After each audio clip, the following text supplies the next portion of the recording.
Have you not listened to your elders, my friend? I've listened to the elder, but I don't listen to. Okay, you have. Welcome to Right Between the Eyes podcast, a KISS podcast with 3 generations of KISS fans telling you why we love it loud.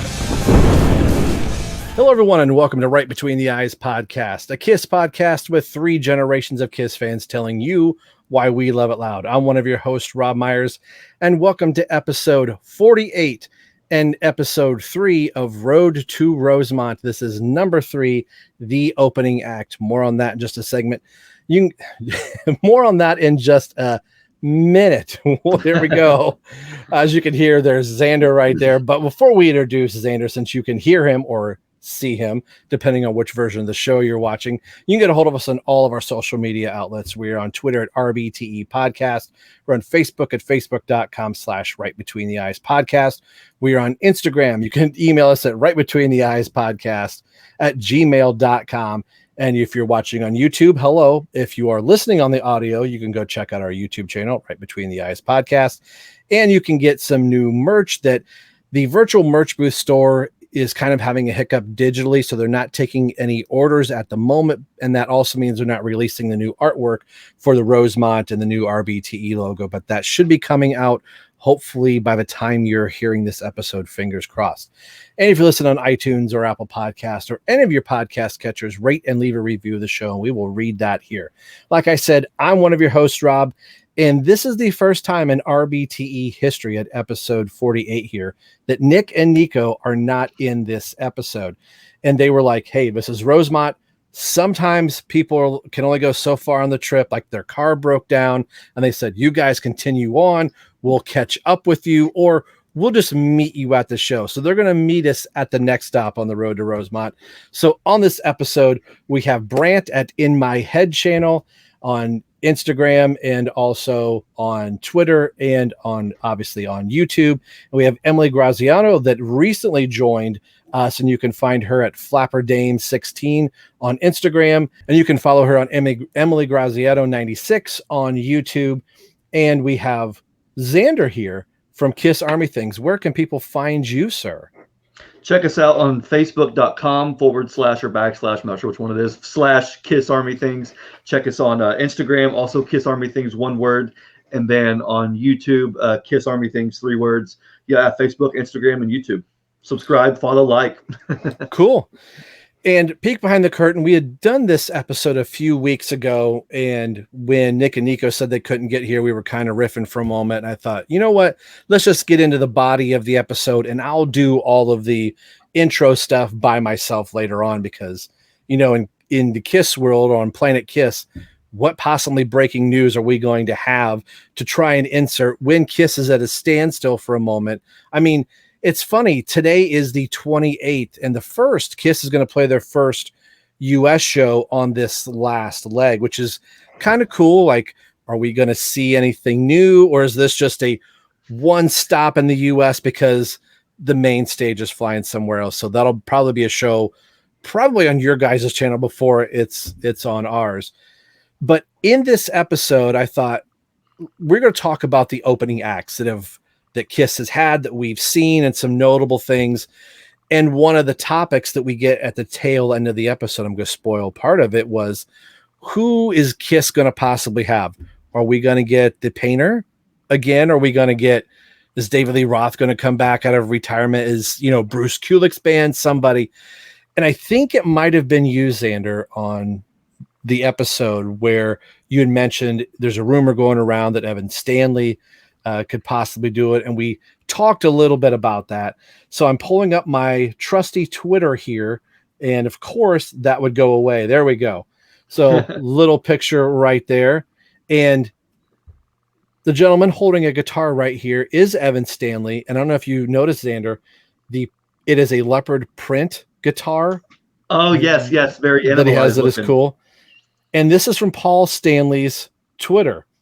Says, went to see our end of the road opening band, Amber Wild, pretty strong. So that is Evan Stanley's new band. And when I looked them up I was trying to find like where their music was. If you look on Spotify, there's a band called Amber Wilds, and they are, so and And this Amber Wilds has 2 albums that they think they might be EPs, and it's 2 gentlemen. I think one has a cello and one has an acoustic guitar. And I was like, really? That's going to be our opening band? And then I realized, oh no, it's a different spelling. So I don't know if that means anything. So aside from an official announcement on KOL, we have a member of KISS tweeting this out that is in fact his son. So I think we can call this 99% confirmed. I mean, there's no announcement officially yet, but Paul Stanley has said it.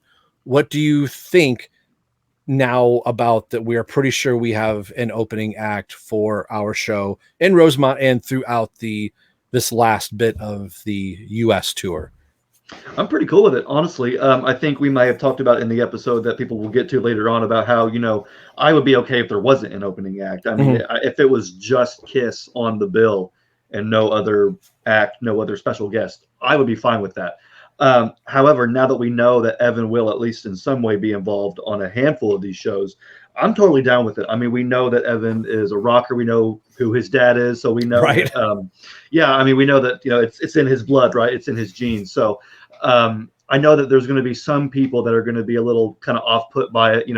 Oh, why is Paul giving this to his son? And I gotta be honest, man. I mean, anybody would do the same thing if they could, pay it forward to their son. Like, hey, I'm going to give you a platform on my way out to introduce you. I mean, once you look at it a little bit like that, I think it makes sense. So I'm totally cool with it. Now, what are you thinking though? I'm fine with it. In discussions that we've had, I think you may have had one with Brant. I know that I've had where Gene made a statement about, probably 2 years ago, that rock is dead. Rock is still very much alive. You just got to go find it in different ways. But here is KISS leaving the stage and trying to set up anybody, and people want to go, oh, this is nepotism at its finest. My wife works in an industry where, she's in the financial advisor realm, and, she has a boss and the boss's son is coming in. Like, that's just how some of that stuff is. Not that Evan is getting the keys to the KISS world, right. But why wouldn't you? I would totally think if Nick Simmons, he had a band at the exact same time and it was a fully functional band, there might be some discussion like, okay, your son opens this night. Gene very well could have said, well, how about Sophie? It's a different type of crowd, but just being a fan, if I get to see any band, you had said, I'm fine if there's not. I kind of like there to be something else. Yeah, it'd be kind of cool just to talk and mingle amongst one another. But I think for so long on this tour, there hasn't been anybody, and the Painter is fine. We talk about it in this episode, but just getting to see another band again, it's been a long time since I've been to a KISS show where there's been another musical act. So I'm totally fine with it. And this may turn me on to some new music. And if he's got a merch and CD, heck yeah, I'm going to go buy it. I'm going to go check it out. And this could be the next thing that all of us KISS fans are like, well, we're not seeing KISS, but Evan Stanley's band is playing. So yeah, absolutely. And one other thing too, you made a good point about, it'd be kind of like nepotism, but it made me start to think like, well, how many times have you or anybody listening or watching, how many times have you gotten a job because somebody? Right. Like for instance, my first job was at Pizza Hut. I had a buddy who worked at Pizza Hut, and I was like, man, I think I need to get a job. He goes, well, I tell you what, I work at Pizza Hut. Let me put in a word for you. And I worked there, until it didn't work out. And then my other friend worked at a local supermarket, and I went and worked with him at a supermarket. And then Daphne worked at Target. I worked at Target with her. So it's, it's like, how many times have you been in the right place at the right time to get something? You know what I mean? And so I think for Evan, it's like that too, where, of course, his dad is Paul Stanley, but Paul Stanley would not bring him out on tour if he didn't think that he was ready for that. And it's also, I think, more than just Paul's son's band. Of course, he's the one that we know, but the other guys in the band, they're regular guys. They're guys who grew up listening to rock and roll music. They grew up listening, playing their instruments, practicing, dreaming about being in a rock band. They've probably played in other bands, other shows. So this is more than just, Paul's son. This is these other guys too.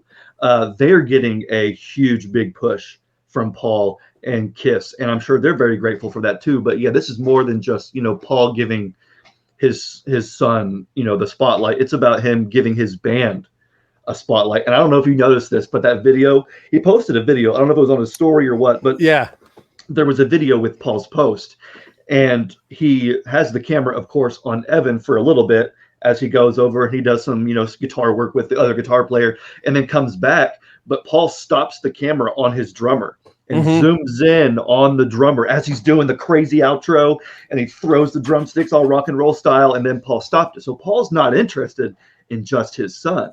right. He expected the drummer to do something cool, or wanted him to do something cool, or maybe he's seen the show and knew he was going to do something cool. Either way, it's more than just his son. He was focusing on the drummer, so I think he sees, more than just, oh, look at my boy. It's like, wow, this, as a group, people need to hear this. These guys should be playing with the big leagues. Well, hey, I have I can give them that chance. Let's do that. So I think, it's going to be kind of weird for a lot of fans at first, but I think once these shows get going, once these clips start coming out, it's going to be like, yeah, that's Paul's son. I even mentioned in an episode, I don't know if it was with you or if it was on our show. I do so much content, you just kind of forget. But I mentioned somewhere that if Evan has half the competitive spirit that his dad does, his goal is going to be to come out and put on the best show and be the best that he can be. Forget my dad. That's him. He'll do that. I'm young, and I need to show these people that I'm capable of doing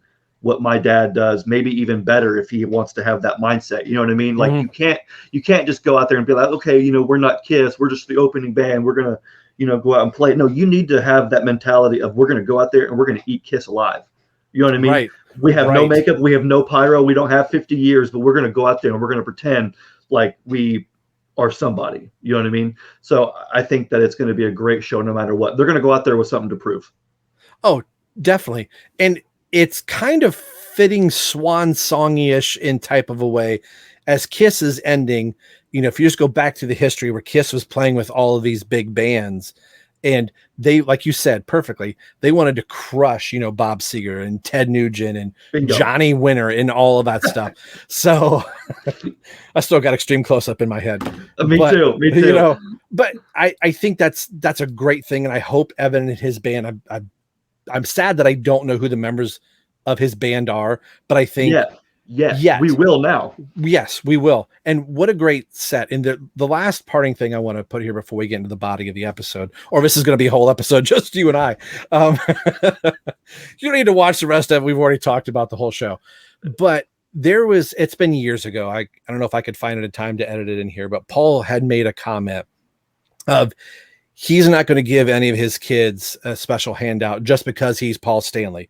They have to earn for whatever it is that they're getting. And some people could say, well, Paul's just giving it to him. Evan has already had one band and it ended, and had done something kind of solo. Here he is with like his third round. I wonder if Paul is going, okay, now you've earned it. You've done the work. You've done the time. You've earned the right to play on the biggest stage imaginable. Yep. So I remember when I heard Paul say that originally, going, wow, that's really kind of rough to go, yeah, I got millions of dollars. I'm not giving you a handout. I've heard Gene kind of say the same thing. Like, you're going to make or break yourself just like I did. And I would be thinking, well, gee, Dad, that kind of sucks. But here we are in 2023, and we've not really seen much of Evan do anything. Like, Paul rarely posts anything about Evan until I think it's worthy of posting. So just anything final there, just on that comment before we roll into it? I think you made a good point. I think a lot of people are going to look at this and think it's nepotism, and they're going to say a bunch of things online, but unless they're going to the show, their opinions don't matter. And I think when we go see it, if he's there at Rosemont, it's going to be a great show. And I think this is going to be, a great thing for them as far as getting their name out there. Like you said, we're going to learn these guys' names. We're going to know them. And even if this band ends and they go somewhere else, we're going to go, oh yeah, wasn't that guy in that band? I saw him live. And this is going to be great. There's plenty of things always. There's always plenty of things to pick and poke at. And but you know what? I think it's going to be great, and I'm excited to see it. Whether he's there for just a handful of shows, the whole leg, maybe just the Hollywood Bowl, I don't know. But there's something special going to be going on these last several shows. And if that's it, then hey, I'm here for it. Yeah, definitely. And there's plenty of bands that we've seen and gone, who is that band? Like in this episode, Xander pulls out somebody where I was like, oh, who opened up on the Hottest Show on Earth tour? And I was Yep. like, oh, holy crap. I remember I liked them. So if you want to know who that band is, just continue on after the break. We'll be right back. And we're going to be talking about the opening acts, primarily that we all have seen. And we kind of throw some other ones in there leading up to the Road to Rosemont. This is Road to Rosemont number 3, RBTE 48. And we'll be right back in just a moment. Don't go anywhere. Hello, everyone. And here we are for the Road to Rosemont, a smaller table tonight. We've got Brant from In My Head. How are you doing this evening, sir? I'm doing well. I'm coming to you from an undisclosed location somewhere a good hop and a piece away from my house. But hey, I just came in from dinner and I'm so happy to be here. I'm glad that I could make it. I thought I might not make it, but I'm glad to be here to talk about this subject tonight. And returning for her second time on this channel, Emily, how are you doing this evening? Oh, I'm well. Thank you so much for having me. It's going to be a fun discussion. Thank you. And Xander from Kiss Army Things is on the literal screen this time. How are you doing, sir? Hey, I'm doing pretty well, man. I'm coming at you from the other side of the room tonight. We usually film on that wall. I'm coming at you from the other side of the room. I'm wearing my RBT shirt. I'm ready to rock. So thank you so much for having me on. If I was awarding points, you would have 4 tonight. Ooh. You know, Ace It's like Paul, who's line, but Peter the points don't matter. That's right. So, like I said in the top of the show, from time to time on the podcast, we will do an opening act segment that gives us a backdoor to talk about other bands that we might be interested in or other artists. So we've previously done Def Leppard, which features in tonight's episode. And then we have also done Bon Jovi, excuse me. Bon Jovi was the very first one, a band that Nikko loves very much, and as we do all. So I thought this would be a cool topic that we're not going to talk about any one specific band, but a big pull for a lot of people going to concerts are who's the opening act, or in some cases, the opening act might be the band that you're actually wanting to go see more than whoever the opening act is. And Kiss has had a huge, long history of giving a lot of bands their very first dues. Your Slaughters, your Motley Crues, your Judas Priest, etc., and on down the line. And I'll spring this really quick on everybody here as I see some wide eyes. Kiss themselves was obviously an opening act. And as we know, the story goes, Kiss got so big that other bands did not want to follow Kiss. So just really quick, we'll kind of go in the order from Xander, Emily, Brant, and myself. And maybe just talk initially just about Kiss opening like for Bob Seger, Blue Oyster Cult, and some of these classic bands. Like, what are your thoughts? Like, here we are at the tail end and like Kiss opens for no one. Once upon a time, Kiss was opening for people. And could you just imagine what a band must have been thinking of? Like, holy crap, we got to follow these guys. So just real quick, Xander, any thoughts on just, Kiss in their infancy of them being an opening band? Even at that early, for Kiss, I could not imagine being another band and having to go on after them. Even in Kiss's infancy, they were already like annihilating bands on stage. I couldn't imagine being Bob Seger or any one of these acts and thinking, I'm the top dog, I'm the top act. And then you're kind of hearing something in the back and you look out on stage and you see 4 madmen on stage running around spitting fire and blood. And it's like, like, how am I going to get the crowd on my side now after following that? And the funny thing is that, Rob, you and I did a Kiss Extreme Close-Up episode on my channel. And in that video, Gene talks about how, opening for these different guys, Bob Seger, and he mentioned somebody, Johnny Winter. Could not tell you one single song by Johnny Winter. I'm sorry. I don't know who he is. He might be great, but he's nowhere on the level of Kiss. And I mean, it's like, nobody is. And so even at that early, I wouldn't want to be on the same bill unless we were like, kind of like Rush, where they had a good, nice relationship with bands like Yeah. Rush. I've heard Bon Scott talk nice about performing with Kiss, and so unless you got a nice camaraderie, I wouldn't want to be on stage with Kiss. No.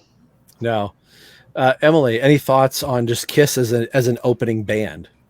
It's kind of hard to imagine. I used to watch documentaries when I was little, and them saying, "Oh yeah, we were the opening band act," and I didn't really know what that meant. But just knowing that they had to talk about that in documentaries is kind of an odd thing. But I have the Kiss Alive Forever book. It says that like headlining acts were like the Brats and Isis and like the New York Dolls, Manfred Mann.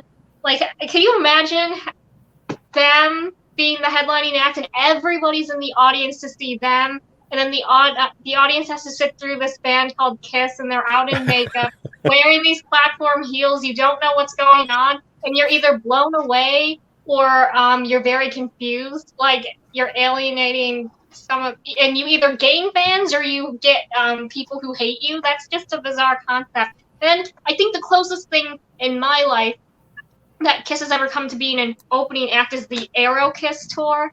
Yeah. That was the closest thing that I think about. And I think about that, and I don't think Kiss was very happy on that Aero Kiss tour. And then they were down Ace on that tour, I believe. Mhm. So I think about that, and I think that's the closest they've ever come in my lifetime to being like an opening act or anything. Brant? I can't even imagine Kiss being an opening band. I mean, just period. But it would have been so awesome. Honestly, the more I think about it, I've been thinking about this a lot. I'm not really, you guys are probably like a whole lot more like aficionados when it comes to opening bands than I am, because I'm one of those the type of people that, I think I've said this before in one of my videos, and I don't know if I've said it with you guys on the screen with me or not, is I'm one of those people that went to shows a lot of time to see the main band. I didn't go to see the opening band. Sometimes I wouldn't even get there in time to see the opening band, or especially if I had seats that were selected already, or if there's a band that I really didn't like or care for. Back in the days of general seating, I do remember, getting there and getting on the floor and getting there early and being there for the opening band. But a lot of them I just don't remember. I don't remember. I remember some here and there, but I don't remember a lot of them off the top of my head. But seeing Kiss as an opening band would have been something just shy of insanity, because they were so hungry back then. And you see those early shows, you see the footage of those early shows, and the electricity and the energy and the spookiness and the mystique of all that is Kiss from that era, that 74, 75 into 76, era, early 76 era. It just jumps off the screen at you when you see it on even a small screen like your laptop, the energy that comes out of your speakers. So could you just imagine being there, seeing these 4 hungry, starving guys, some of them still living at home with their parents, borrowing their manager's clothes to be on the cover of an album, and them putting albums out every 6 months and getting pulled off the road to go record. And they were just so hungry and so starving that they were giving it everything that they had. They were playing to arenas every single night, and they knocked the bands that they were opening for off the stage.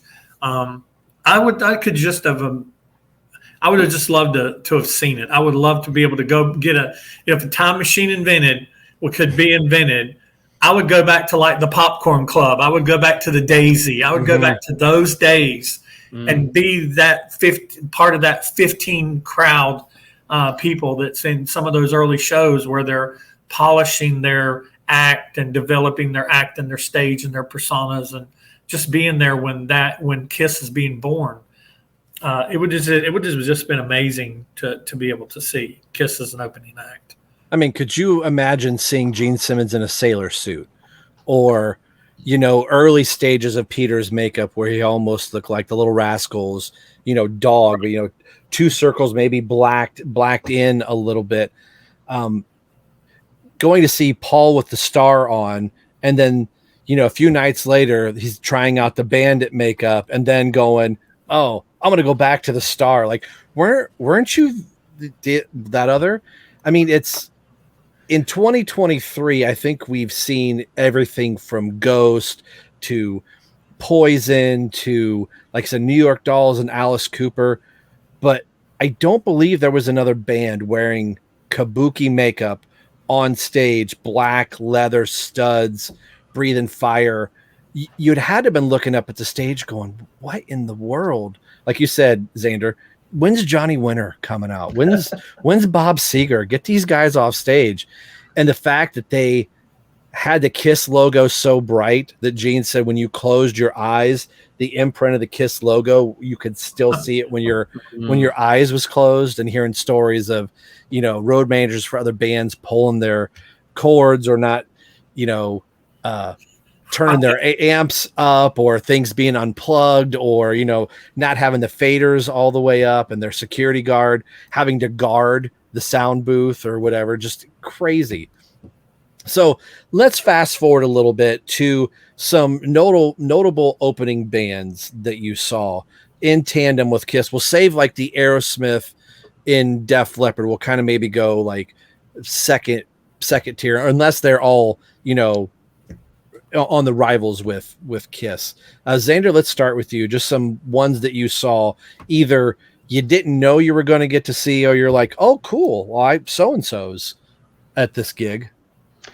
Well, I'll tell you what, I'll start with this band because I think they still do perform. I know COVID's put a damper on a lot of bands, but the Dead Daisies. We got to see the Dead Daisies actually twice, once in 2014, and then in 2016, they were also the opener as well. And both of those performances were absolutely fantastic. One of them was outdoor, one of them was indoor. And they put on a great live show. I mean, it was nothing like gimmicky like Kiss would do, but just in terms of energy, the music, it was definitely the loudest show, loudest band I've ever heard live. I mean, Kiss will play pretty loud, but they still want you to be able to distinct, between each instrument and hear things at a reasonable level. Dead Daisies didn't care one bit about nobody's hearing that night. They said, we're turning it up to 11, possibly 12. And that's just the way it was uncomfortably loud, but nevertheless, it was a fantastic show. I mean, John Corabi, if you know who that is. Oh, I love John.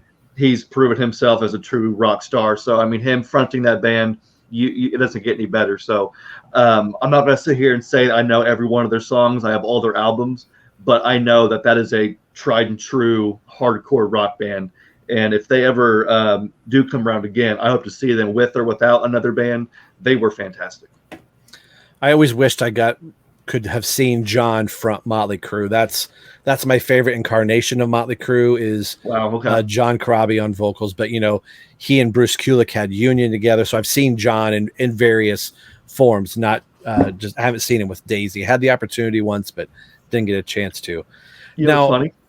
Oh, what? Sorry. No, I was going to say real quickly about John Corabi. What's funny is that he was actually a guest at, I'm not sure which Kiss Expo it was, but one of the expos we went to, he was a guest. And I think he and Eric, maybe it was 2013, I think he and Eric or he and Bruce or somebody did like a live performance.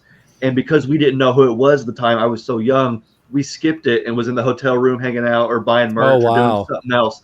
And I look back on it and I'm like, man, how awesome would it have been to sit literally within like 20, 30 feet of him and Bruce or Eric or whoever and just hear them play. So I think it was Union. I think they were doing the Union songs. And I'm thinking, man, if I could just go back in time, I would actually go and sit and watch them play. That would have been great. I was at 2 Indianapolis or Indie Expos, and before they were ESP, they were just calling themselves the band. The previous year, recorded the album. Then the following year, they had the official ESP album.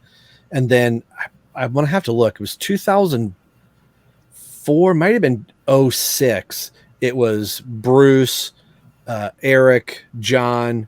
Oh no, Eric Dover, Eric Singer, John Corabi, and Stefan Adika all played. Just this kind of hodgepodge, group. And it was kind of cool to see John, front that little group as well.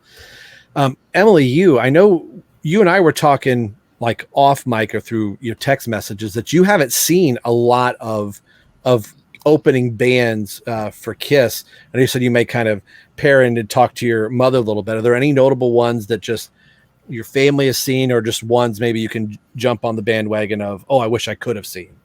Okay, so we, in 2019, David Lee Roth was touring with them. Like, we just missed him by a couple shows, because I remember he pulled off, like, the touring schedule, and then it's like, well, what are they going to do now? And it's like, then I heard from my cousin-in-law, Ron, my cousin-in-law Ron's a major Kiss fan. He was in the VH1 fan club episode in 2000. So Ron on that show is my cousin-in-law Ron. He told me I think they're gonna try to do something else. I'm like, what are they doing? And he went to a couple shows like that had the painter, and he's like, oh, they got this rock and roll painter. I'm like, a painter? Okay. And to be fair, the painter was pretty fun, but like, do I need to see him? Like, I saw the painter twice. Do I need to see him a third time? No. But in 2000, my mom got to see Ted Nugent and Skid Row. So with that, and then I got to see Enough Zenough when he opened for Ace in 2019. Okay. So, Nice. And then like I had a kind of a run-in with Chip, and I didn't know who he was because I don't really know that band. Here, I'll explain it. But we were in the restaurant at the Arcada Theater, and even though I had listened to some of Enough Zenough's music, I wasn't paying attention. Oh, who's who? Because I know that they went through some lineup changes. So I see this guy sitting at the table. My mom and I are leaving, and he has like the eccentric hat and the big sunglasses, and I'm like, what's that guy with the hat? And then we start walking out, and I kind of smile and wave to Chip, and I thought nothing of it. I kept walking. We go out, cut to the opening act, and I see Chip on stage, and it was kind of like shocked face, and my mom nudged me, and she's like, that was the guy at the restaurant. I'm like, I just smiled and waved to that guy, and I thought nothing of it, and here he's the opening act. So yeah, I had an unknown run-in with Chip. That is so funny. That's hilarious. Brant, what about you, man? Well, I've been sitting over here cheating because I've been looking up on Wikipedia, seeing who opened for Kiss whenever. And so is that what we're discussing? Are we discussing bands that I remember seeing open for Kiss? Bands that you personally remember seeing, or somebody that was playing and you're like, I will stay in line to get a shirt. So whenever I was just kind of looking it up, and I was kind of, oh yeah, I do kind of remember that, because that's how my brain works. A lot of times I don't remember something until somebody actually mentions it. So the first tour I ever saw was Dynasty tour. I was 10, and honestly, the only thing I remember about the opening act was Blue Oyster Cult. The only thing I remember about Blue Oyster Cult being from that time is that I remember thinking they had a weird name, Blue Oyster Cult. And then I remember that song during when they sung this Don't Fear the Reaper song. And I remember that song being so scary. And today that song still kind of creeps me out. Okay. Just all the way back to that childhood 10-year-old thing. The next tour I saw was the Lick It Up tour, and I'd forgotten that I'd seen this band until I saw my on set list. When I saw Kiss, Accept opened up for Kiss on the Lick It Up tour, and they had the Balls to the Walls sign, Balls to the Walls song. Hold on a second. I'm sorry. No, you're good. Power of editing. Power of editing. Never fails. He's getting us cheesecake.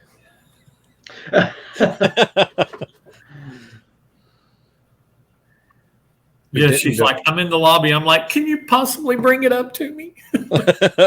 I'm in room 413. So I may have to step away here to open my door here in just a second. Okay. But okay, so the next time I saw them was the Animalize tour, and Crocus opened for them. And honestly, I don't remember that. I must not have been. I think I was in a seat for that. I don't remember Crocus opening up at all, but apparently they did. And then the Asylum tour, I did remember this once I saw it. Black and Blue opened for Asylum. That's kind of cool. So I did remember that. And this is another one I'd kind of forgotten until I actually saw it. When I saw them on Hot in the Shade, Slaughter opened for them. And I remembered it once I saw that Slaughter opened for them. And I haven't got to Revenge or the Reunion or I can't remember who opened for them on the Revenge tour. Do you guys remember who opened up for them very widely on the Revenge tour? That was my first concert, so that's what I'm going to lead with. Okay. Well then, okay, so we're up to that point, you guys, because honestly, I can't remember who opened for them on the Revenge tour, on the Farewell tour, or on the Reunion tour. I can't remember. Well, the Revenge tour, when I saw them, there was a swap out with Winger. Was a few nights before I saw them. Great White had slipped in, so it was originally Trickster, Great White. There might have been Faster Pussycat for a brief moment, but when I saw them in November 27th, it was Trickster, Great White, and then Kiss. I'm going to have to look this up because I have seen all of those bands. I've seen Trickster, Great White, and Faster Pussycat, and I love Trickster, and especially Faster Pussycat. So I'm going to have to definitely so I would have saw Faster Pussycat and Trickster. Okay. That was, or it says during North America they had Faster Pussycat and Trickster. I don't know if that meant that they had a pre-opener and an opener, like they both played, or if they. But I've seen both. It was those three bands on that tour. Then I saw that. Yeah. Okay. It says like Danger, Faster Pussycat, Fortress, Great White, Jackal, Shooting Gallery, Trickster, Jackal and Kiss. That'd have been amazing. And a band called Shut the game down. I can't pronounce it. Bazoo, B-S-U-B-I-U-S, Bazoo. Never heard of them. I'm going to black out Brant's screen. He's being a jerk right now. Mute. I didn't realize the Revenge tour had that much on it. Yeah, they had Danger, Shooting Gallery, Fast Pussycat, Trickster, Jackal. Oh, that would have been awesome to see them in Greenville for with Jackal and Trickster. Could you imagine? Jackal their debut album is perfect. Oh yeah, their debut album is. There's not a dead song on that album. You could literally hit shuffle. Their debut album. Their debut album is front to back amazing. I saw them live in the womb. Sorry. That's one of those bands that after they made that first album, they should just stopped and just toured off that album for the rest of their career because their second album wasn't bad, but I remember going, man, that first album is that first album though, man. There was that first album was special. We got to do a Jackal podcast now. Yes. We need to do a Jackal. We be on the Robs and doing opening bands. Yeah, exactly. That may be Jackal. Yeah, that'd be great. Just to talk about that first album. A little sidebar. One of the first bands I was in, we did "When Will It Rain," and we did. We tried Lumberjack, but it was too cheesy. Redneck Punk. That was a good one. Dirty Little Mind. That was it. Yeah. The drums are so easy, but talking with three drummers on the screen, it's like AC/DC. It's so easy, but it's so fun to play. Back off, brother. The songs are so fun to play. That's one of those. It was really hard for me to not overplay because the drums are so simplistic and not in a bad way. They're just so heavy and so fat. It doesn't need a lot of crazy fills and just sweet ride and hi-hat work and a couple tom fills and oh my gosh, this is the Jackal. The drums on that album sound amazing. The bass drum is just nice and thick and fat. The Road to Jackal podcast. It's got the right amount of reverb. I mean, this done turned into a Jackal podcast. That's right. Oh, that's great. That's gonna be our Halloween episode. It's the Jack O Lantern podcast. Oh, that's great. Oh, that looks amazing over there. I hope you wear that. I'm being a total jerk. You hope I choke on this, don't you? No, I don't, because we got to. Hope I dump it out all over my laptop. Well, because we got to finish the show. Yeah. Okay, breathe, Brant. We got 10 more minutes. Come on. All right. So That's I'll so go with mine. funny. Like I said, the revenge tour for me was Trickster, Great White, and then obviously Kiss. So I was seeing all of those bands for the very first time. My best friend and I, we were on cloud 10, like obviously seeing Kiss, but we were really big Trickster fans. I love their second album, Here. You want to talk about a perfect album like the Jackal album? Go listen to Here, front and back. That is a flawless album. So we were real excited for that. And then my best friend also played guitar, and he was I always called him the intro guy. He learned all the intros to a lot of these songs, and we go, that's all I know. So it was usually right before I would come into play. He's like, oh, I got to learn the rest of that. The Big Goodbye from Great White. We thought that was, I still love that song. I think it was called Psycho City was the name of that album that they were touring in support of on the Kiss tour. Good album. But then again, seeing Kiss as well. So that was my first. And then on the Rock the Nation tour, we got to see, and I've got them right here, which will go, as I'm knocking stuff off there, ZO2. Oh, yeah. Which Joey right there was going to feature into our show, hopefully before too long. He's currently just finished up doing drums for Ace Frehley for his new album, should be coming out before too long. But that was a band that I saw. I remember seeing on the billboard, like, oh, Poison's going to be here. That was a draw to be like, oh, it's the first time I'm going to see Poison live. And then it was ZO2. I thought, I don't know who the ZO2 band is. Oh, they're probably nobody. And boy, did they just tear it up. I have never ran to the merch booth fast enough, thinking in my mind, like somehow I'm going to meet them. They might have been there, but I picked this up at the show. I was just so totally impressed with them. And I was telling everybody I knew, like, this band is going to be huge. They're going to be big. And they didn't quite do that, but the couple albums that they have are absolutely fantastic. And they tragically lost their bass player in a car accident when I think it was the band was called the Adrenaline Mob that Mike Portnoy was playing in. And I think he had just left that band when this accident had happened. So a very sad story, but I can't recommend this first album enough. ZO2. They're the very first album. So, That and show then was good too. I did get the chance to look up who I saw them open for on the reunion, the Verb Pipe. I don't remember that. I might have got there late for the reunion, or I could have been waiting in line at the merch table, because the lines at the merch tables on the reunion was insane. It was insane. I mean, it was like Kiss 77 all over again. It was insane. Yeah. And even the crowds was insane. I mean, the energy, that original energy, when they say they captured it and the magic was back, that was not a lie. It was there. It was an energy that the old school fans and young fans and new fans and all together, it was just amazing. And then on the farewell tour, I remember, this is another one I remembered on the farewell tour, I would have saw them in Charlotte, and it would have been Ted Nugent and Skid Row. Would have opened. And Skid Row's another one of those bands. It's like their first album's amazing front to back.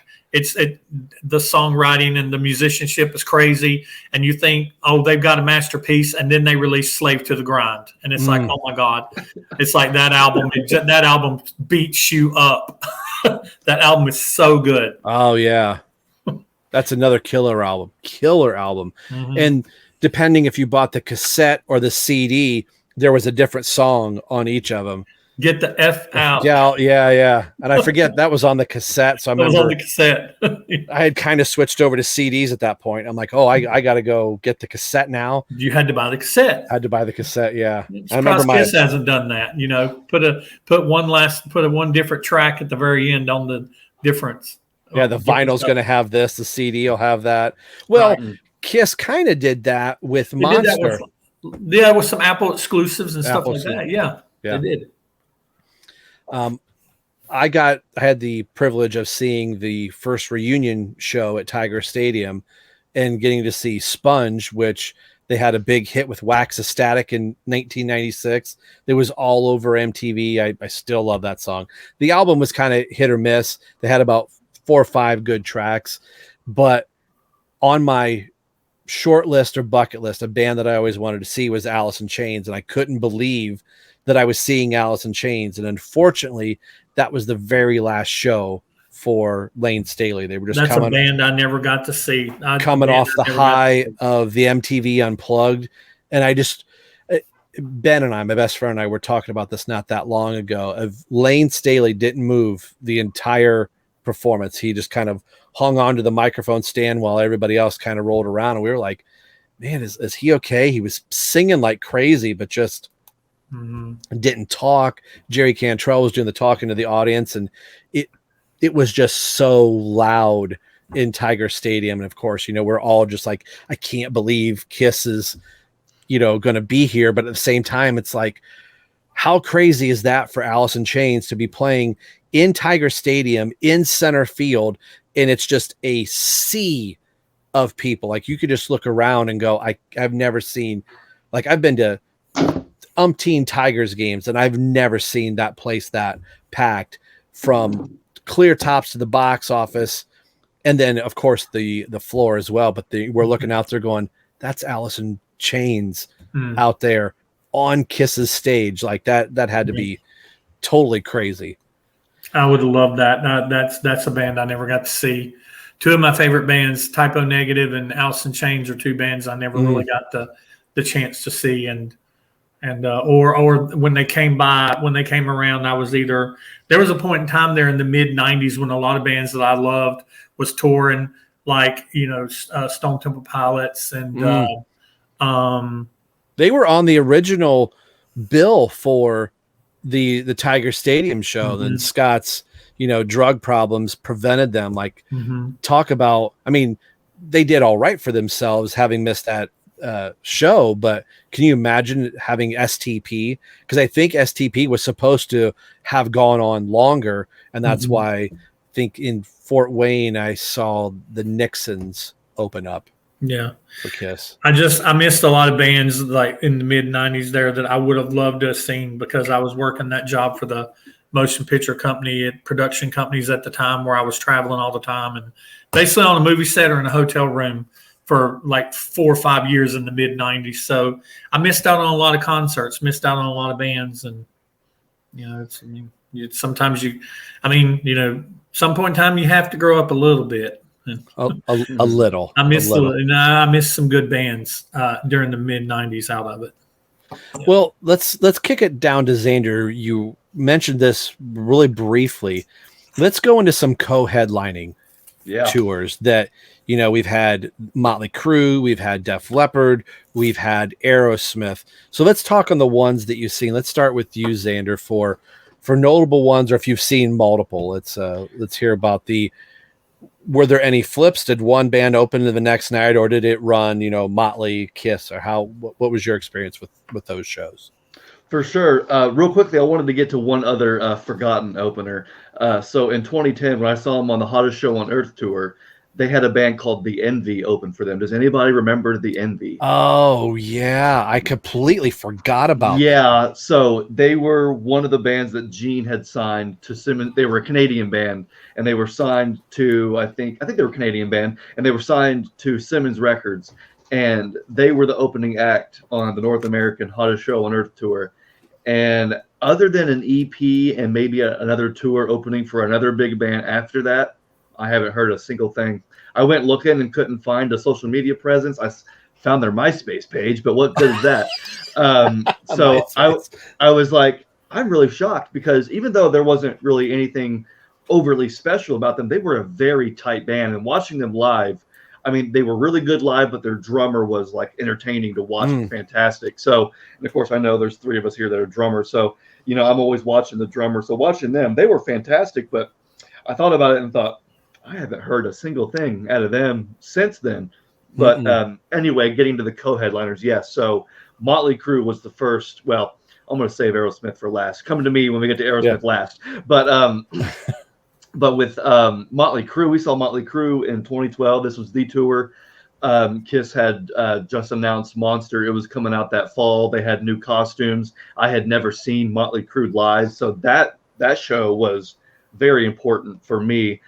Jeb was there, and then we also brought my best friend Derek, who had never been to a concert in his life. Oh, and wow. So we're seniors in high school, and I said, I'm taking you to see Kiss. He was just now getting into Kiss, the only friend of mine to actually give Kiss a chance, if you will.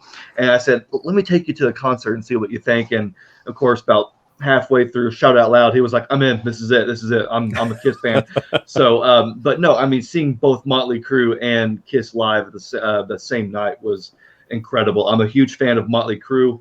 So that was the one time I got to see them. I haven't seen them since. That was the one time I got to see him, but I'm glad I did. I've heard the same thing about Vince Neil live that I've heard about Paul Stanley and Axl Rose and all that, and I just couldn't care less because both bands put on an amazing show. Saints of Los Angeles, Girls. I mean, Wild Side, they played every single song I wanted them to and more. It was an absolutely killer show, and so for me, having both of those bands on a double bill was fantastic. And even though I think perhaps musically Def Leppard may have been better, I think I enjoyed the Motley Crue one more just because, again, I was a senior in high school. Everything was crazy, and I was so excited. But no, seeing Def Leppard was also the only time I got to see Def Leppard. So that show was obviously very historical for me because, they're a huge band, Def Leppard. I think Jeb's seen them like 2 or 3 times actually now. They've toured with REO Speedwagon and Tesla. So Jeb's followed them around a couple times. But that was my one and only chance, and they also knocked it out of the park. Their drummer is fantastic. Joe Elliott, we all know, is great. Phil Collins. So that was an awesome show. I'll never forget that. I only took a few pictures. I wish I would have taken more because I was really excited for the Spider, and my phone at the time only had limited space. So I didn't really get that many pictures of Def Leppard, but I have my memories, and they were fantastic. So both those shows were fantastic in my book. Emily, what about you? Any thoughts on the co-headlining shows? I wish I would have gone to see Kiss and Def Leppard because I think the 2014 show was like a week before my birthday, and it was right kind of near where I live, and I'm like, are you kidding me? I missed it. And then well, I don't think I've never been to like a co-headliner, but when I saw Ace in 2021, he was touring with Alice Cooper. He was billed as a special guest, not the opener, but the special guest. And I think he was given like 45 minutes rather than like just the half an hour. So that was interesting. It was cool to see Alice Cooper too. So that was very fun. But yeah, I know that I don't think they've done like many co-headline Kiss and Aerosmith, Kiss and Motley Crue, Kiss and Def Leppard, but yeah, I don't think Kiss likes doing co-headlining, to be honest. Brant, what about you, man? Co-lining tours. Don't think I saw Kiss on any co-lining tours. It would have been interesting to see them with Motley Crue. I've always been a big fan of Motley Crue. I saw Motley Crue from Shout at the Devil, Theater of Pain, Dr. Feelgood, Girls. I saw them all the way. I think I saw them twice on the Dr. Feelgood tour. One time I think Bon Jovi opened up for them at some point in time. I can't remember. But I didn't go see them, with like any of like the Aerosmith tours. I like Aerosmith's music, not enough to really to go see them. And like I said, there was a period in time that I didn't go to Kiss shows, period. Like I said, first Kiss show in 20 years coming up. So I've not really seen Kiss since the reunion or since the farewell tour. So I'm just looking forward to finally seeing them again, regardless of who opens for them, who shows up, whether they have an opener or not, whether they have a painter. It doesn't, at this point in time, it doesn't matter to me who opens up for them. Or if they have no opener at all. I mean, heck yeah, if they don't have no opener at all, then give me as much Kiss as I can get. I know we're going to get the show, but I'm just looking forward to. But I would have probably, in hindsight, would have liked to go see maybe the Def Leppard co-headliner, the Motley Crue co-headliner. That would have been just really interesting to see. After 2010, the wife and I kind of took a break from Kiss concerts. She's like, okay, we saw Kiss on the Alive 35. We saw the hottest show on earth. So I remember when, I don't know if it was Motley or Def Leppard was the next one coming around. She's like, can we go do something else? And it was just kind of like, okay. So I missed, the Motley show. I missed the Def Leppard show, but we had seen Def Leppard previously on the Yeah album. I think they were with REO Speedwagon. Oh, it was Journey, Def Leppard and Journey on that tour. And I got to see Def Leppard in 96 on the Slang tour, which I thought was, 94 on the Slang album tour, which was really cool. So Xander, you were talking about Aerosmith. I'll give my take. And that was your first show, right? Your very first Kiss show. So that was it. I'll go first, and we'll come down to you, see what you say. Great. So Aerosmith, again, was one of those bands I really wanted to see. It just never worked out time-wise and being in school and different things. So when that tour happened, I was really excited. I was a little bummed that Eric Singer wasn't in the band. I thought, oh, that'd have been really kind of cool. I understood from the symphony that Xander and Jeb so eloquently did on their last episode, talking about that they wanted 3/4, and Ace was like, no, not doing it. So they had to ask Eric to step out for Peter to come in. So I was like, okay, it doesn't really matter who's in the band. I was really excited to see Aerosmith, and I was really excited to see Kiss. The night I saw them, Kiss went on first, and I thought, oh yeah, let's see how Aerosmith, follows this. And I remember getting partway through the Kiss show going, it's so slow. I had not heard I Love It Loud. It was just so plodding. A buddy of mine was kind of ripping on me. He was a big Aerosmith fan. He goes, Kiss is going to put me to sleep, man. And I'm going, no, that's all right. It's cool. And I remember thinking, like, Peter, speed up, play, dude, play. Kiss didn't, like, Emily, you kind of said it, like, it was like Kiss agreed to do this tour, but I didn't feel like I was seeing a full 100% Kiss show. Like it was lacking something. So Kiss show was good. It was great. Aerosmith came out, and that was the Honkin' on the Bobo album. I remember going, oh, all right. Those songs were, but once they started hitting Dream On, Ragdoll, Janie's Got a Gun, I went, I don't think, if I was keeping score, I don't think Kiss won that night. I have to give the win to Aerosmith. They put on such a great show. And that was the thing we were talking all the way home about. And I remember thinking, I went and saw Kiss, but I'm spending more time talking about Aerosmith. So that was the one Kiss show that I saw that I was like, I don't know if it was just a co-headliner and being in that spot of like, oh, I'd hate to follow Kiss. I was like, I think you kind of hated to follow Aerosmith. So I'm curious what you have to say, because the people that I could talk to about it, we all had the same thoughts. So I want to hear if like another night, because we were Columbus, and I don't know if they started with you, then came to us. I'd have to look back at the itinerary to see the order. So Xander.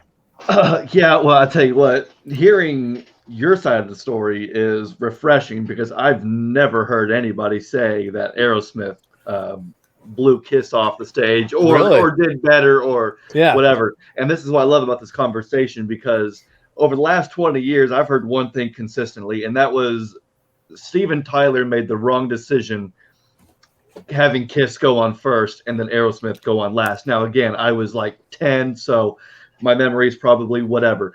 But here's what I can recall. So, again, it's my first Kiss concert. I'm very excited. Jeb, he's in kindergarten. I'm in third grade. We're just excited. We're excited to be there. I can think back to when my parents saw Kiss on Psycho Circus tour. I was 3, and they were going, and they wouldn't take me. I was livid. I was so mad. So when they came back after the farewell tour, Dad made sure to, take us. So Jeb and I got to go, and I heard in the crowd people were talking that Kiss was coming on first and Aerosmith would be coming on second. My dad kept saying, "No, that's ridiculous. That's stupid. That's never going to happen. Kiss doesn't come on in broad daylight. That's not how this works." So to me, it was a useless conversation because I was like, look, Kiss is going to be here. They're going to play. What does it matter? Again, I wasn't really understanding that, Kiss, packs a punch and, their show is, this thing to behold. I mean, I knew it, but I hadn't witnessed it yet. So I'm thinking, who cares who goes on first or last? We're going to get Kiss first. That's good. So Kiss comes on and just absolutely annihilates. As soon as Aerosmith goes on, the crowd is spent. The crowd is exhausted. Nobody's really has any energy left. I'm not even kidding when I say that Jeb fell asleep. After Kiss came on, Jeb passed out. Jeb went to sleep. And Aerosmith comes out and they play what's that song? Let the Music Do the Talking. Yeah. The first song. And I thought that was a kind of subtle jab at Kiss because, I know that Steven always, he doesn't really like Kiss that much. And so I felt like he's always saw Kiss as just clowns and a gimmick. There was that, I think a few years ago, he and Paul were back and forth in the media for a minute. Steven had said something about Kiss being clowns or whatever. So that kind of, put him in his place there. But anyway, so yeah, Kiss goes on and absolutely annihilates. Nobody has any energy left. As soon as Aerosmith goes on, I'm not even kidding when I say I think the song We walked out after I think Pink. They were playing the song Pink, and Dad said, "Come on, let's go, let's beat traffic." Well, what's funny is that a lot of people also had the same thought. Wow. Because we were fighting to get out, squeezing. Dad said, "Hold hands, I'll let go," and we're squeezing to get out because a lot of people were like, "Well, we saw what we needed to see. There's nothing that Aerosmith can do that can top that. The blood spitting, the fire breathing, the flying. I mean, there's nothing they can do." So everybody, I'm not gonna say like half the crowd. That's ridiculous, but I'm gonna say a good 15-20% of the crowd. A lot of us in the lawn who only spent probably $50-$60 max. We were already headed out. We got what we wanted. We got our money's worth. I'm sure everybody else who paid probably $100, $200, they probably stayed to get their money's worth. But all of us in the lawn, man, we said there's no reason to stay. We got what we wanted. We got what we needed. So, and everybody I've talked to on that Salt Kiss on that tour has said that having Aerosmith go on second was just a bad mistake because after Kiss's show, their pyro, it's like they wore the audience out to the point that Aerosmith comes out and they're trying to, even if they tried to be extra energetic, the crowd they're sweating, they're tired, they're drunk, they're done. So that was my interpretation. We must have just had an off night or whatever, or we were the ones that had the issue. It's funny. I went and looked at their set list.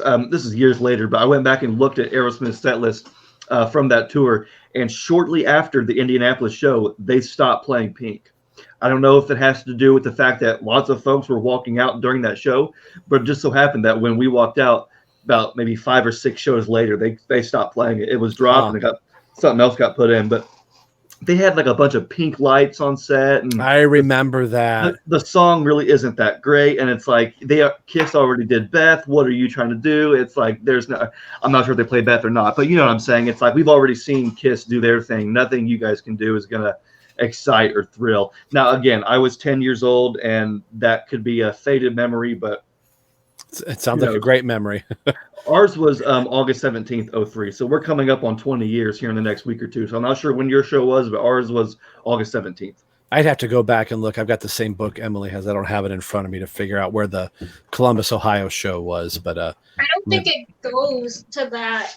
The Kiss Alive Forever, it like stops at Farewell. It stops at Farewell, yeah. Yeah. I'd have to look at Julian Gill's big, thick, huge book that's got everything. Xander, the look on yours and Jeb's faces in y'all's last video when y'all realized y'all were coming up on 20-year anniversary of y'all's first Kiss show was classic. Y'all looked at each other like, wow, we just got old in like a matter of seconds. Yeah. Like that, we just got old. That was the moment. You saw it on camera, filmed. Yeah, that was like, oh boy, man. Can you believe that? Yeah, even in the beginning, I was like, how can something from our generation, like Kiss Alive 4, is turning 20? It just seems like it was yesterday or last year or whatever, and here we are 20 years later. But yeah, Rob, what you got there? Is that Kiss? This is a Julian Gill's. Oh, yeah. Book. Big, huge, this is like the Bible and Encyclopedia Britannica all wrapped into one. There's the, the image for the. Oh, yeah. But I'll have to scroll through while we're talking here.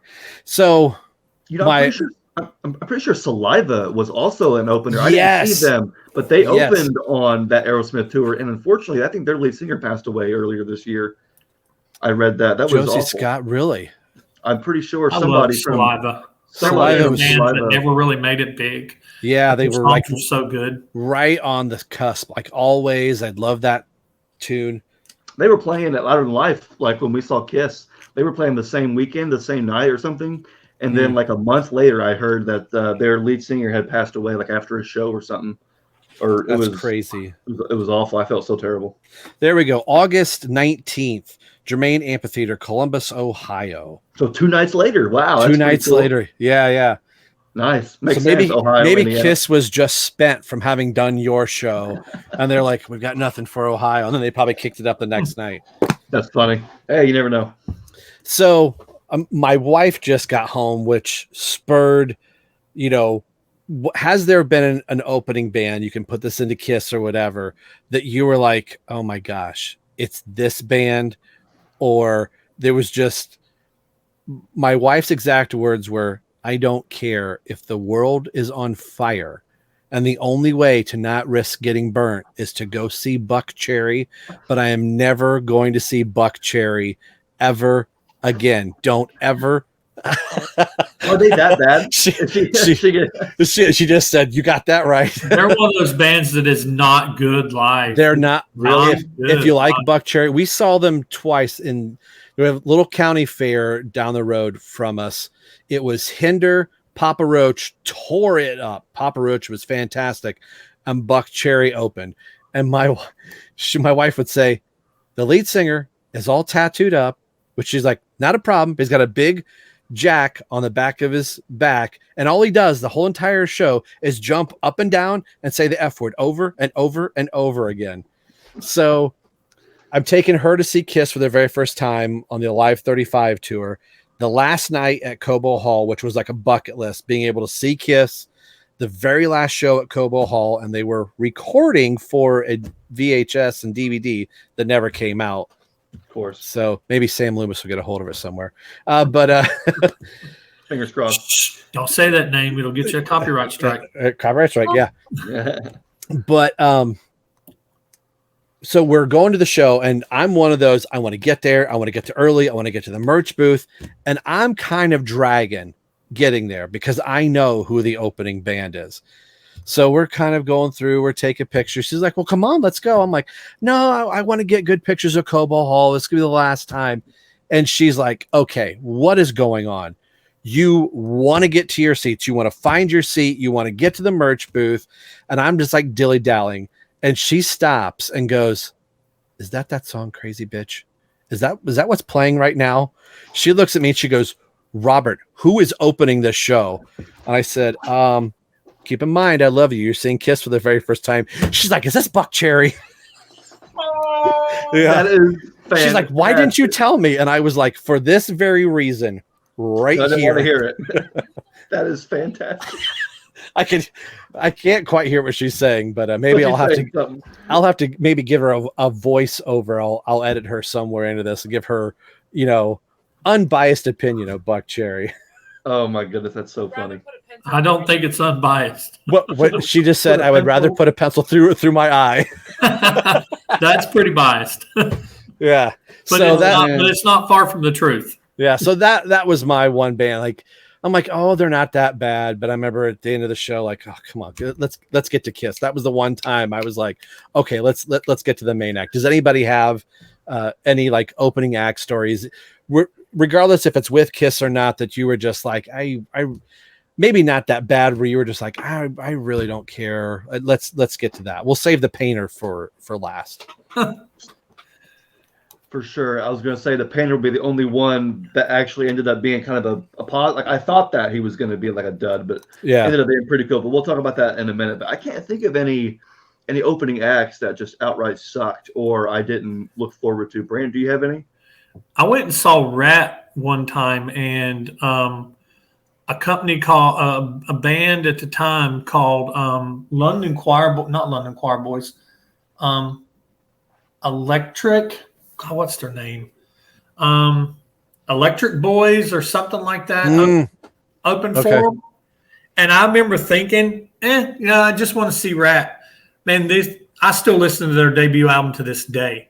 I was listening to it the other day while I was cutting grass, and I was like, man, I'm going to do an obscure 80s band or early 90s band that you've never heard of that you need to listen to this CD, or do like a little series of that, because the Electric Boys, that they kind of blew me away. When Rat took the stage, I was still kind of like, what?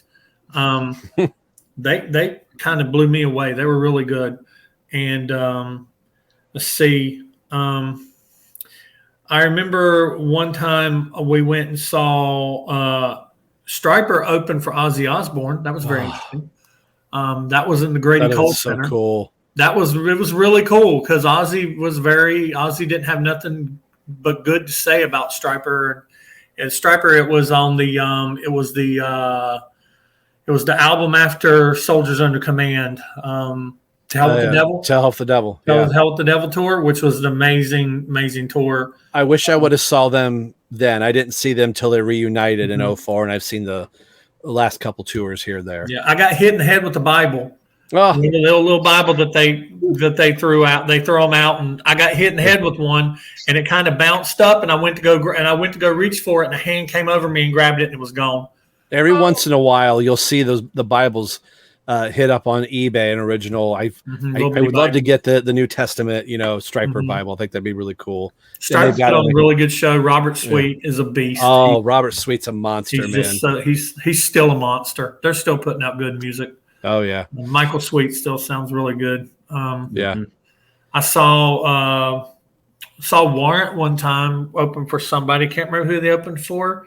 Maybe for Cinderella, or maybe it was the other way around. But I remember thinking, man, that was like two opening acts.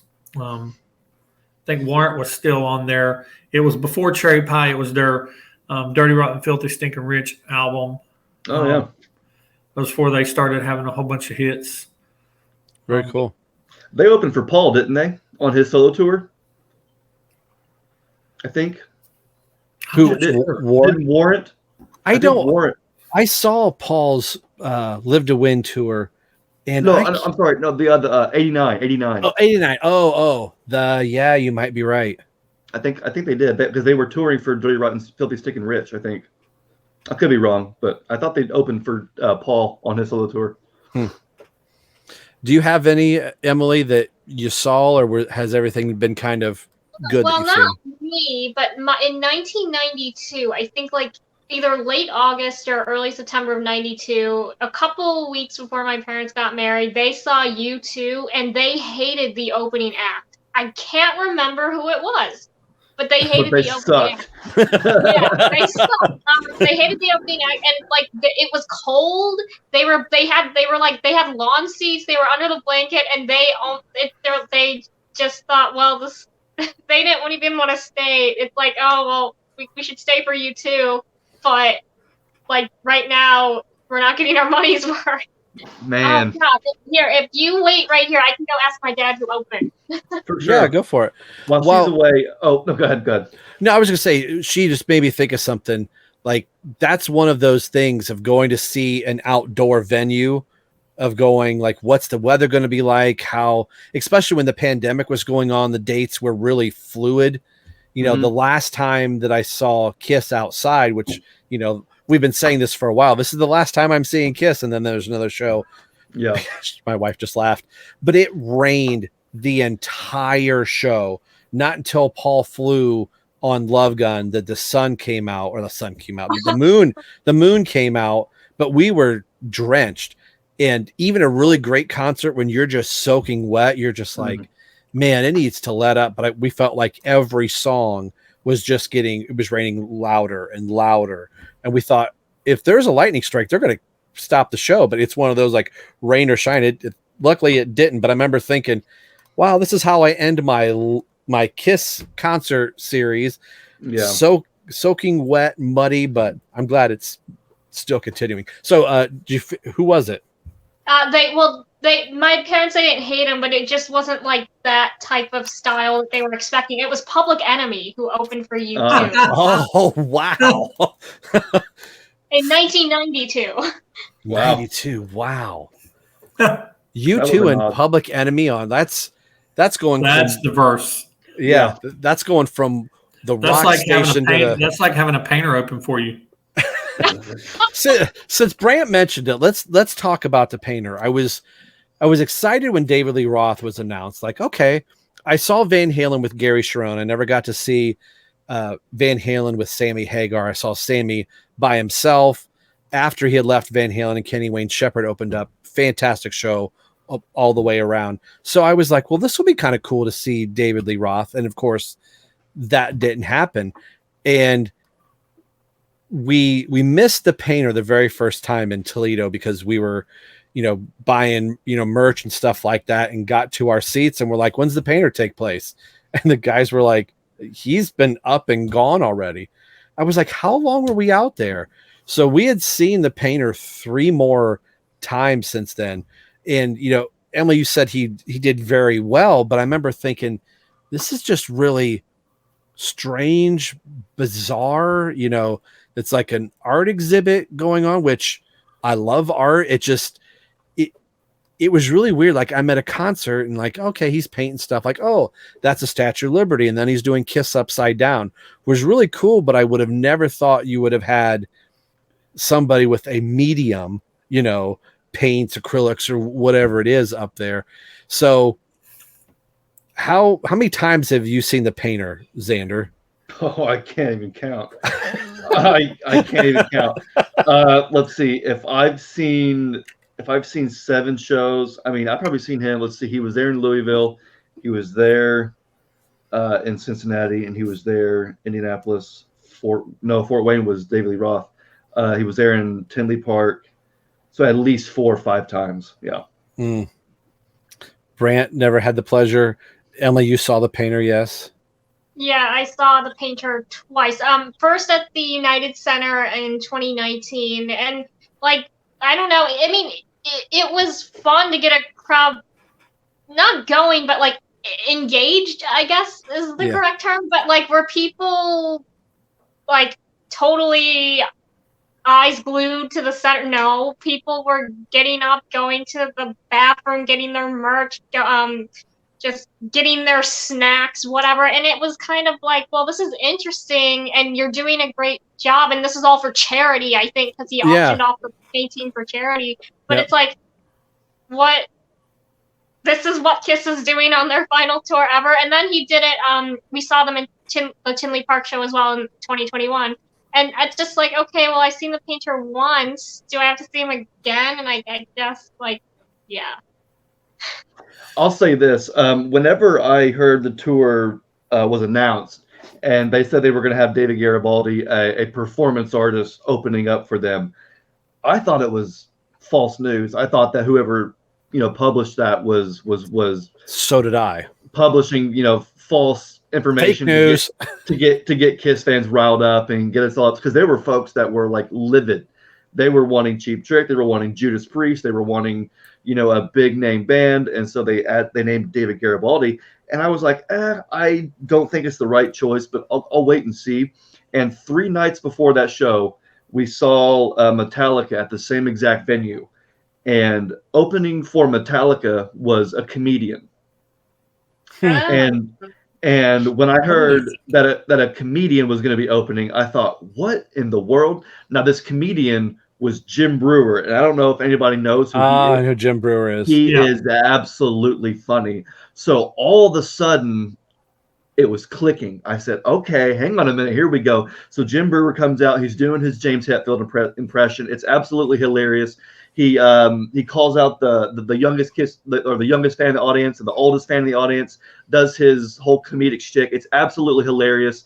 And then Metallica comes on and absolutely annihilates. And I'm thinking, okay, I think it's starting to make sense. I can't wait to see what happens at this Kiss show. So we get to the Kiss show again. It's about 2 or 3 nights later. And David Garibaldi comes out, and of course, he starts just throwing paint at the canvas. And I'm literally going, what is he doing? What am I watching? And I'm almost kind of embarrassed, like secondhand embarrassed, because I'm like, I'm not getting it. And all of a sudden he goes, boom, and flips it over, and it's freaking Slash or something. And I'm like, whoa, here we go. So now I'm guessing. Now I'm trying to guess at who he's got, and it's Jimi Hendrix, or it's Ozzy or Alice Cooper, whoever it is, and then of course he does the big Kiss painting at the end, and they all go to, I think it's called Crew Nation is what the charity was. It raised money for like crews, and they actually raised over $500,000 on the first leg alone. So regardless of how the fans were feeling, I mean, they were doing some really, really good stuff. And after seeing him the first time, it really validated it for me, especially seeing Jim Brewer with Metallica. It helped make more sense, I thought. And I agree with Emily. The crowd wasn't really that into it. Nobody was like, I think, as mind blown as I was. Once I got invested, I was like, okay, I'm invested now. But yeah, after 2, 3, 4, 5 times, it kind of, gets to be old, but that's my problem for going to multiple shows. But even though I thought it was kind of an odd choice, I think in the end I kind of see it. Although when I saw David Lee Roth, I was like, oh, this is amazing. This is great. I had never seen Van Halen or David Lee Roth live before, so that was a real treat. Kind of like, again, Def Leppard, Motley Crue, special moment. So in the end, I really didn't mind David Garibaldi in the end. I think, that was our takeaway. Again, like you said, seeing multiple shows, like, okay, I've seen it once, but I remember John Lennon was one that he had done. Might have even been at the Clarkston, Michigan show where he spun that around. And the whole crowd was just like, oh, like the reveal was pretty good. Now it makes sense. Like, oh, snap. Okay, now I'm picking up what you're putting down. So I think once people kind of like, if they actually watched it, it'd be kind of cool. But yeah, most folks were just going to the merch stand, using it to go to the bathroom. Emily, were you at Tinley Park, you said?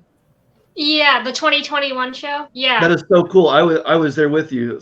We must have, I'm not sure where you were, but we were together in spirit because I was there too. And at that show, I was like, yeah, I've seen the painter a few times. So we kind of moseyed around. Jeb and I went and looked at some merch. We went and we bought the End of the Road hoodies. We saw some stage played drum heads and basically used that time to kind of hang out. So too bad I didn't run into you because I was handing out, like, I was handing out these like Ace Frehley guitar picks. Nice. That would have been awesome to get one. That would have been cool. I wish I could have sent you one, but for sure. There was this little boy dressed as Ace, and I could tell it was Ace because he had the blue eyeshadow. Nice. And I'm like, here, do you want this? I was told to give these out. Do you want this Ace Frehley guitar pick? And his dad like flipped out. He was like 4 years old. His dad. That is super cool. Nick and Nikko were also at that Tinley Park show. Oh, How about that? So it's gonna be a reunion, Chicago reunion. Brant and I have to excuse ourselves off to the other side. Look at all these Tinley Park people. Nah, all right. We are one. That's right. That's okay. We'll be part of the family in a few months. Well, in closing here, one of the last topics I had, this flew by. I looked at the clock and went like, man, we're already at an hour. In the text thread that I had to all of us, now we are at the end of the road. Does Kiss need an opening act to usher in the end of their road?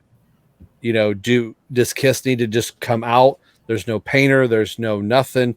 I think Skid Row had done a few dates over in the UK, which would be kind of cool to see Skid Row with their new lead singer. But does Kiss need an opening act, or do you speculate does Bruce Kulick's band open up? Does Ace Frehley open up, or whatever? So talk on that as we wrap this up. Does Kiss need something to say goodbye to all of us, bring in something like Cheap Trick, or is it just them? Thank you, good night. Let's start with Brant on this one. No, they don't need. They don't. I don't need an opening band. I don't need a painter. I don't need Cheap Trick. Anything, honestly, and I can't think of any band that I liked back in the day or like now that would come out, that Kiss could have come out. I would feel like, I know that I'm not going to get, if I got more Kiss, but I know you're probably not going to get more Kiss because they're always going to have, they're going to have their set list. And if an opening band was going to make them cut their set list short, even one song, I don't want it. I want an evening of Kiss and an evening of celebration. Me personally, I don't need an opening band at this point. Maybe if it was Ace Frehley's band, but I don't think that's going to happen. That would be cool in my eyes to, if Ace and Peter aren't going to take the stage, it would be cool to see, them. I'm going to go last. Emily. Okay. Do I think they need one? No, at this point, people know you're here for us. Like, let's just be real. You're coming to see us. Now, here's something that I heard a rumor about. Evan Stanley and his whatever band he has is going to be the opener on the U.S. leg. Now, is that true? I don't know. I think at this moment it's just hearsay. But that would be interesting, but in the same vein, odd, because it's like, oh, that's Paul's son. This is nepotism a little bit, but would it be cool? Yes, but would it be kind of like no one knows what band he's in or whatever. Personally, it'd be cool if they got Cheap Trick. I want to see Cheap Trick, but would I be disappointed if they don't get them? No, but at this point, I think the Evan Stanley rumor is heating up at this moment. But do they need one? No. Xander? I agree with everybody. I don't think they need one. I really don't. I don't think that we need, like Brant said, another band coming in, taking attention away from Kiss, cutting songs from Kiss's set list. I don't need some band coming out saying, hey, go buy our new album. Some band kind of promoting their new album when the main focus should be Kiss's last tour. I think that's, the main focus. I think Kiss is at a point in their career where they don't even need opening bands. I felt like for a while, maybe those Motley Crue and Def Leppard tours were kind of ways to, sell out those bigger shows, was to have those bands come on. After they did the Def Leppard tour, they went and did the Freedom to Rock tour by themselves. Well, they had Dead Daisies, but it wasn't a co-headliner, and they were playing to half of those size shows. So I thought, well, maybe Kiss, was using those bigger bands to sell bigger places. But I saw Kiss on this End of the Road tour in the exact same place. I saw both Def Leppard and Kiss, and all three were sold out, whether or not there was an opening band or not. So Kiss doesn't need an opening band. They don't need a co-headliner. They don't even need a painter. But I think because they do want to give somebody a platform, hey, let's give this painter a platform. Let's raise some money for charity. I have also heard the Evan Stanley rumor. Whether it happens or not, I don't know. But yeah, that would be kind of weird because not that Evan's obviously he's a great musician, but it'd be kind of like I forget what Slipknot. I forget what Corey's and Sean's son's band's name is, Vended or something. Yeah. But it'd be like them opening up for Slipknot, which would be fine, but it's kind of, like you said, it's kind of like nepotism in a way. I wouldn't be against it, but I think that it would just be best for Kiss to just do Kiss, be Kiss, even if it means one or two more songs or a longer drum solo or a longer, more Paul banter. Just give me more Kiss and keep the focus on Kiss. If Bruce's band or Ace's band wants to open, that's fine, but I think realistically those bands probably wouldn't open for Kiss. I don't know if they would want to open, but time will tell. But as far as the question, do they need an opening band? Nah. I'm in the same boat. I could probably list 50 bands that it'd be great to see the Cheap Tricks, the Judas Priest, people that they had somewhere in their past.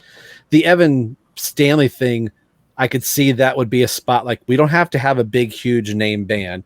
We could put my son's band up there. They're going to play for potato chips.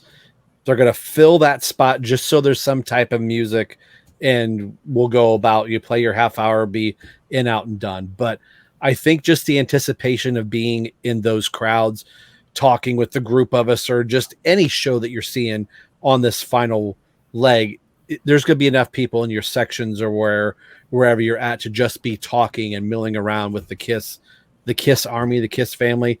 I don't think that's the opening act. I think we are the opening act for KISS, and we're going to be so excited about it.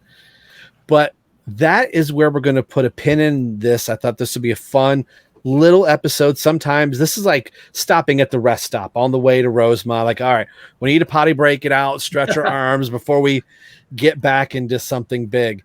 So I'm going to steal from Brant here a little bit. So every September, I've had the idea we're going to review a KISS solo album.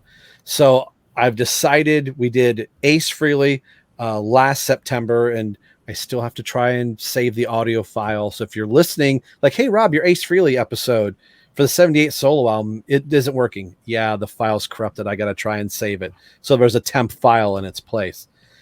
So over Xander's right shoulder, someone is looking at us, and it's Uncle Gene. Well, I'm sorry. Yeah, you're. Oh, my right. Yeah. You're right. Yeah, you're right. My left.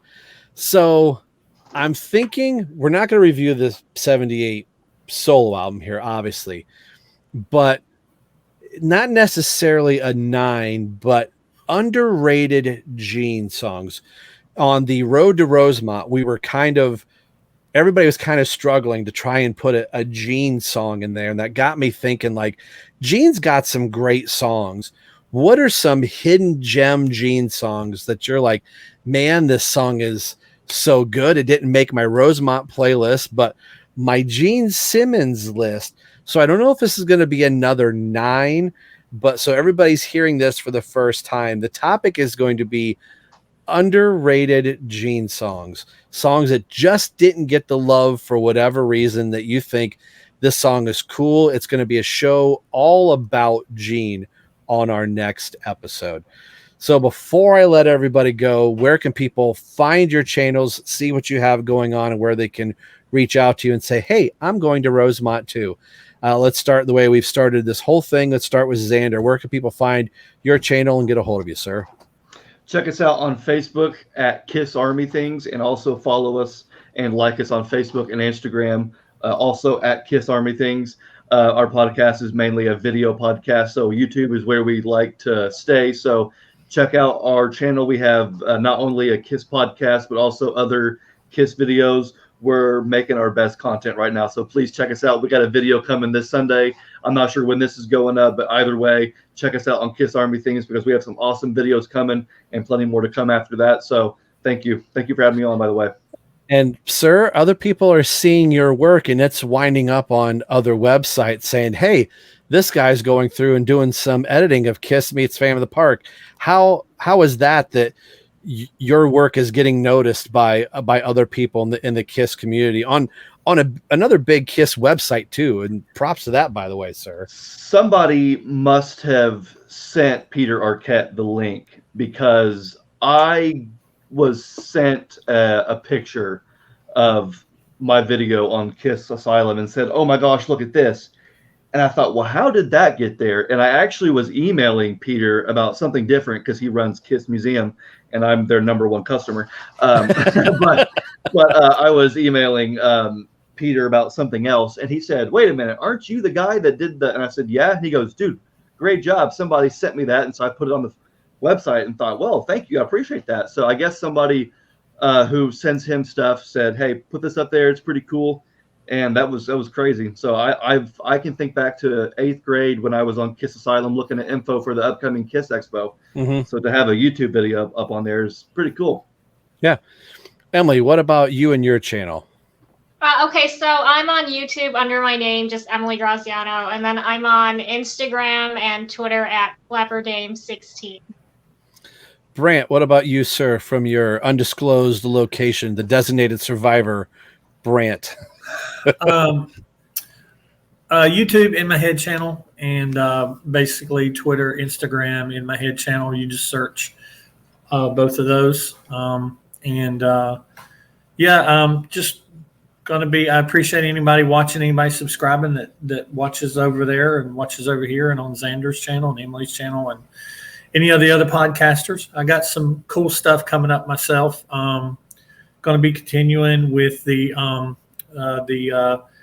fixing the Kiss albums. Going to have that coming up again. Going to be returning to that with John B. Good.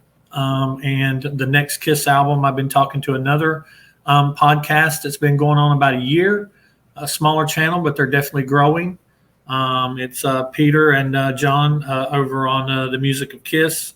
Oh yeah, they have a great channel. If you've not seen those guys, check them out. We are going to be getting together and we're going to be making a video about what would we do to fix Dynasty.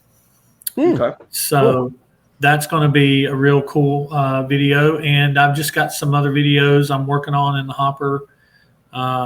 We always I'm trying to get on about a monthly rotation of videos, having it in our heads about a quarter, having some Fix and Kiss videos, looking at stuff in my Kiss collection. And I put the Kiss puzzle together the other day. It was 3 whole pieces. If anybody's seen that video, I opened the box for the first time since I bought it earlier in the year.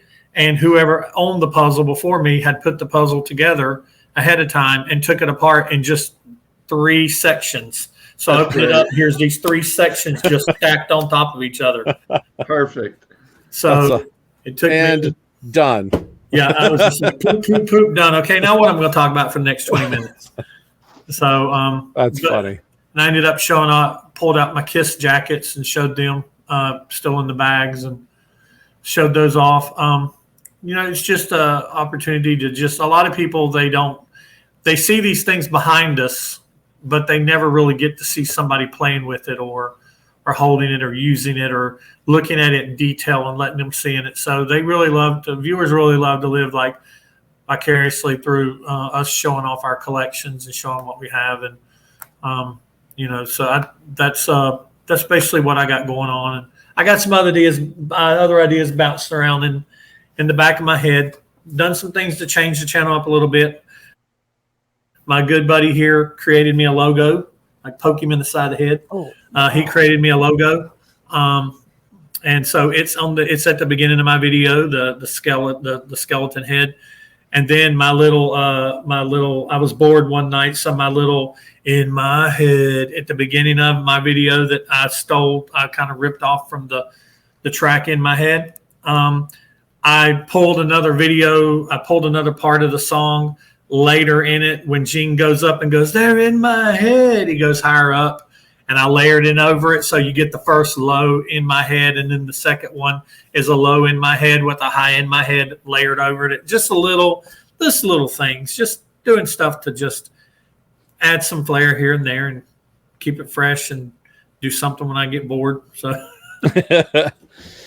I appreciate everybody. I appreciate you having me over on your channel. I love being on everybody's channels, and all the other channels I've been on, and I really enjoy it. And I enjoy having you guys on my channel as well. It's always a good time. And here we are, August. I know everybody says like, boy, the year's flying by. I really feel like this year's kind of zipping by just with everything we've had going on at home. And then just looking at it going, wow, my list of ideas for the Rosemont stuff. I'm like, do we really want to do this one? We're checking stuff off here. So Nick and Nikko aren't here tonight. You can go check out their show their other show at Vigilante 1939, where it's all superheroes, Star Wars, comics, which was just our last episode. If you're in time, it's not out yet, but we looked at the 1977 Kiss comic with the real Kiss blood. So that'd be a fun one. Everybody hasn't seen it or heard it yet, but by the time you're seeing this, it's already been out. And we got some other stuff in the side. I'll just move this up to the screen really quick. I just got this in the mail yesterday. Nice. So this is yes, so good. Yeah, I can't wait to hear it. And I believe we're going to have an interview with these guys. And speaking of a drummer, Charlie Benanti from Anthrax plays drums on this. So it'd be kind of cool to maybe hopefully score Charlie, but if he's still playing with Pantera, well, maybe not. But you can follow us on all our social medias at the beginning of the channel, but primarily we're an audio, and we're starting to do more video stuff like you are seeing right here.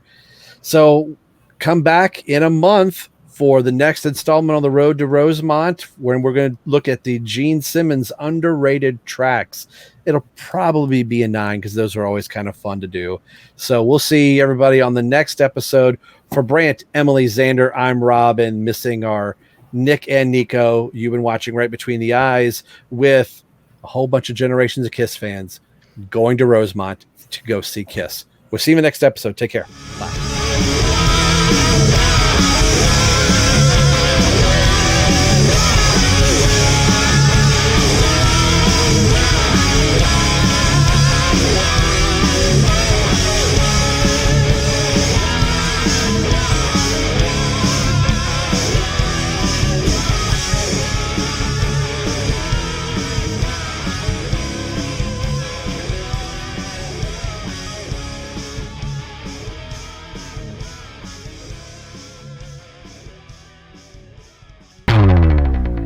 The ever present. So I won't do our normal intro spiel. I'll do that probably right after this is done, and then we'll just go from there. Cool. Is everybody ready to roll? Yeah. Ready to roll. Brant, you good, brother? Yeah, I'm good. One of the people that I was out for dinner with is going to bring me up a piece of cheesecake in a little bit, because I had to bow out of dinner, and I had to bow out of dinner before they went over to Cheesecake Factory for dessert. So they just said, they just asked me, they're staying in the same hotel I am, and they just asked me if I wanted a piece of cheesecake delivered to my room whenever they get done. And I'm like, yeah, bring me some chocolate mousse. That answer is yes for everyone. I'll take the peanut butter. I'll take a slice. Yeah. Yeah. Can you run it to Ohio, Chicago, and Indiana? I wish I could. I wish I could. I had to, if I went flying in the 747, I surely would. Might pass some pearly gates and come real close to heaven. Somebody should write a song about that. That's such a good deep cut. That's something we should talk about sometime. Is Kiss's best deep cuts. Rocking in America, rocking in Canada, rocking in the USA. The USA. And done. Yeah. All right.